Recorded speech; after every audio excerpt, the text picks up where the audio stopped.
कहल चाहता। प्यार के प्यार से अब तो जियल चाहता। तोहर होठवा के ललिया कुछ कहल चाहता। प्यार के प्यार से अब तो जियल चाहता।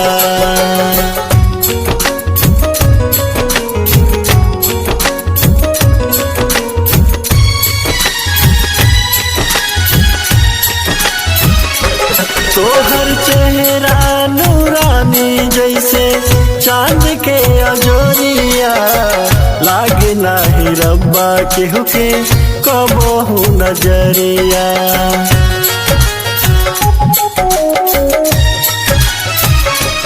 तोहर चेहरा नूरानी जैसे चांद के अजोरिया।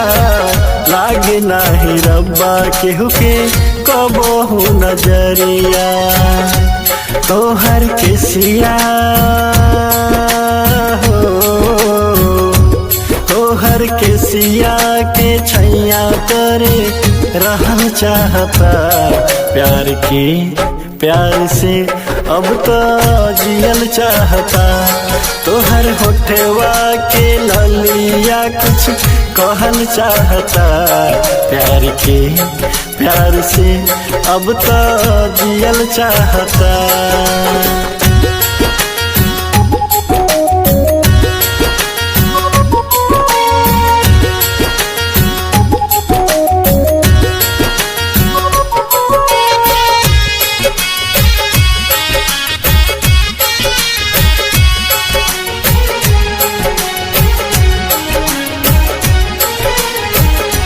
चमके बिंदिया तोहार जैसे ललकी किरनिया।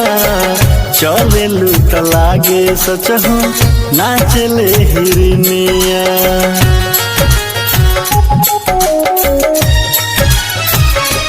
चमके बिंदिया तोहार जैसे ललकी किरनिया।